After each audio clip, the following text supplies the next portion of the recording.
Hello Booktube. For this Tag Tuesday, I'm going to be doing two tags. The first tag is the Wildest Dreams book tag.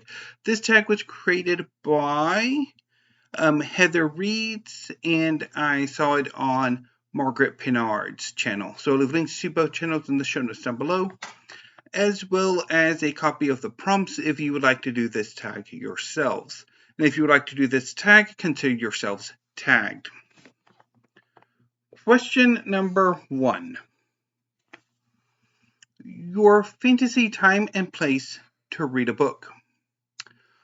I've thought about this question a bit since I first saw it, and I think my ideal place to read a book is outside in a covered porch or veranda.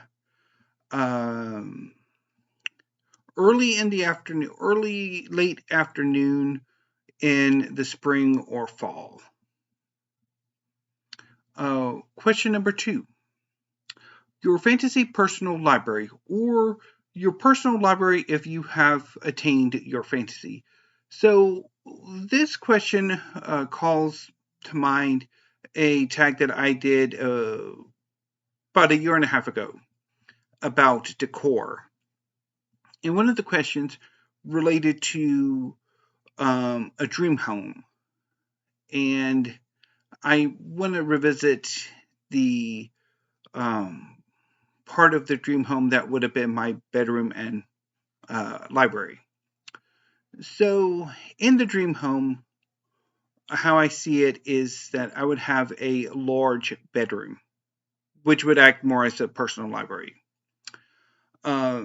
So there would be a hall that would be kind of coming into the bedroom that would then split off into a closet and bathroom.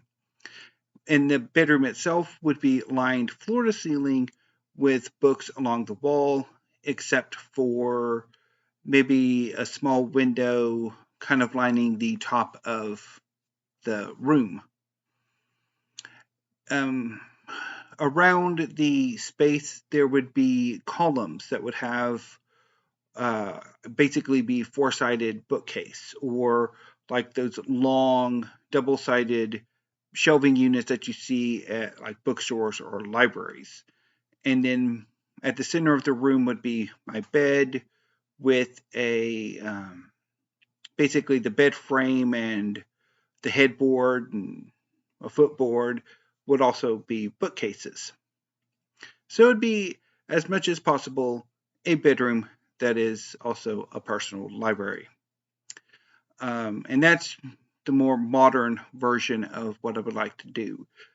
But of course, that's also assuming like a new construction for the dream home rather than an already existing space, in which I would just adapt that some way or form into an ideal personal library, which generally would be maximizing the amount of bookish space I can in my bedroom, and finding other spaces for clothes and stuff elsewhere. Question number 3. Imagine you have decided to build a bookshop. What would you call it? Would it sell new or secondhand books? Would it sell anything else? What features would you want in that shop? So my initial thought is to just call it Holders Books. But I also thought, what about the book maze? And just design the store as sort of a maze filled with books. But I had thought about like what kind of space it would be, and thinking about the space, I would like to try to rescue like an abandoned or unused building. There are a number of such buildings here in the town that I live, that I often play a little game with myself of, well, what could be done with these buildings to make them live again, to make them sort of active rather than just there and largely looking unsightly.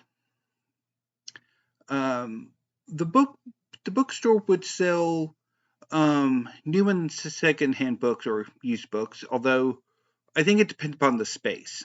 If it's a smaller store, I think just strictly a used bookstore makes more sense.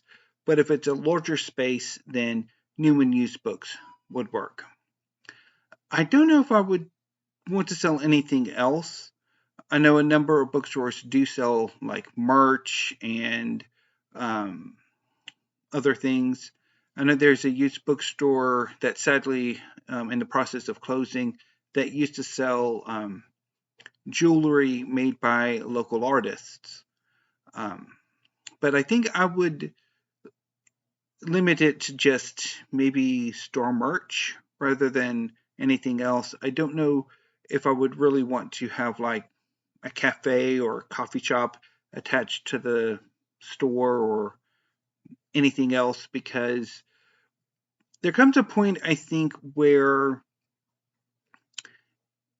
you can find success if like you have a niche, but if you try to expand outside of that, particularly once you start selling generally everything, you kind of lose sight of what made you so interesting in the first place. And I think if I could do the book maze, somehow or other, it would be a bookstore that is also a maze. And I don't know how that would happen, how that would work. Also, I thought about maybe the book house, where it would be like a house that's a bookstore. But again, I'm not entirely sure how that would work. I mean, I've been to a coffee shop once, eons ago, that was like a house. It was a converted house, and it was amazing. But anyway, question number 4.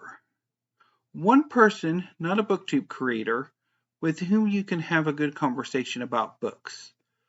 If you don't know a person like that, who do you know that you wish would become a reader so that you could talk books with them? So, since I am a Booktube creator, I do not count. Darn it. I guess my mom, although my mom, I mean, she's a reader, and she's become a reader, but we don't read the same things.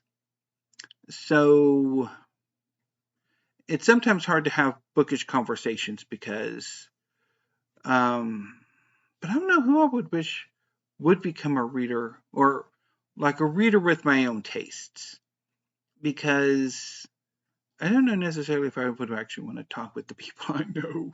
But anyway, it's a long story for which I'm not entirely sure if there's a tag or a Q&A or anything like that for which that story would be told. But anyway, moving on to the final question. Number 5, if you won $1 million, or pounds or yen, which keep in mind, 1,000,000 yens is not that much, or 1,000,000 yen is really not that much compared to dollars or pounds or euros. And you could buy, and you can only spend it on books or book related items. How would you spend it?